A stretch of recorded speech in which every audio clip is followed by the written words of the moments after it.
Ilang grupo ng mga magsasaka nanindigan sa pagtutol sa bawas taripa sa imported rice kasabay ng kanilang apela sa pamahalaan.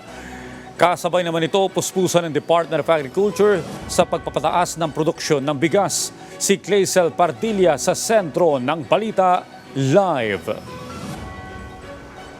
Audrey, tinalakay ni Agriculture Secretary Kiko Tiu Laurel Jr. at iba't ibang grupo ng magsasaka ang isyu sa pagpataw ng mas mababang taripa sa inaangkat na bigas. Sa harap ng pagtutol ng iba't ibang grupo ng magsasaka sa nakambang bawas taripa sa inaangkat na bigas na sinasabing magdudulot umano ng pagbaha ng imported rice at magpapabagsak sa presyo ng palay na ikalulugi ng mga magsasaka. Nakipagpulong si Department of Agriculture Secretary Kiko Tiu Laurel Jr. sa Federation of Free Farmers, Samahang Industriya ng Agrikultura at iba pang agriculture stakeholder.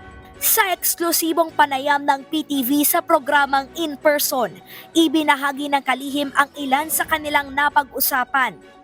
Ang request naman nila ngayon is since I think they feel the decision is already made, is kung pwedeng wag lang ng long term, kung pwedeng 6 months, maybe 1 year, and maybe after 4 months, every 4 months, or every quarter, every review. 35% ang ipinapataw na taripa sa imported rice. Nais ang National Economic and Development Authority na ibaba ito sa 15% hanggang sa taong 2028 upang mapababa ang presyo ng bigas. Pero nanindigan ang sinag na dapat ipako ang umiiral na taripa at umapelang makausap si Pangulong Ferdinand R. Marcos Jr. Sa ngayon, ilang magsasaka na umano ang takot sumugal sa pagtatanim. Nag-iisip sila kung magtatanim or hindi. Kasi kung bumagsak ito ng 17 pesos, baka mag-surrender ulit. Dapat mapag-usapan mabuti. I-present namin sa amin, i-present nila yung sa kanila to explain bakit 15%. Bakit kailangan ibaba? Yung retail price, hindi naman kontrolado ng importer, palagi nang sinasabi. So, walang. Sa kabila ng naturang issue, nakatutok ang Agriculture Department sa pagpapataas ng produksyon ng palay. Namahagi ng 1,000 sako ng pataba ang National Irrigation Administration sa mga Irrigators Association sa Cagayan Valley Region. Gagamitin ito sa contract growing program ng pamahalaan para makapagbenta ng tig 29 pesos na kada kilo ng bigas. Bilang paghahanda sa tag-ulan, natapos na ng NIA Davao Oriental Irrigation Management Office ang pagkukumpuni sa Manurigao Communal Irrigation System.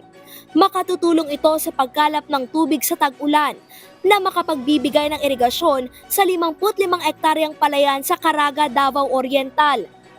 Nalagpasan na ng National Food Authority ang 3.36 milyong sako ng palay na target bilhin ng ahensya para sa unang 6 na buwan ng 2024. Pumalo na sa 3.37 million bags ang palay procurement o katumbas ng higit 168,000 metric tons ng bigas. Sapat ito para makapagbigay ng 4 na araw na supply ng bigas sa buong Pilipinas sa panahon ng sakuna o emergency at sa harap ng banta ng masamang epekto ng La Nina.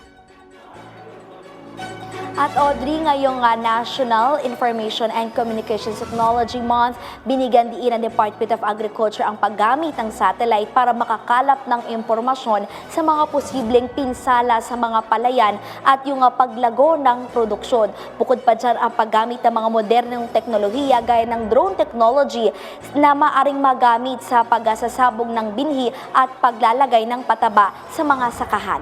Yan na muna ang latest mula rito sa Quezon City. Balik sa iyo, Audrey. Maraming salamat, Clazel Pardilla.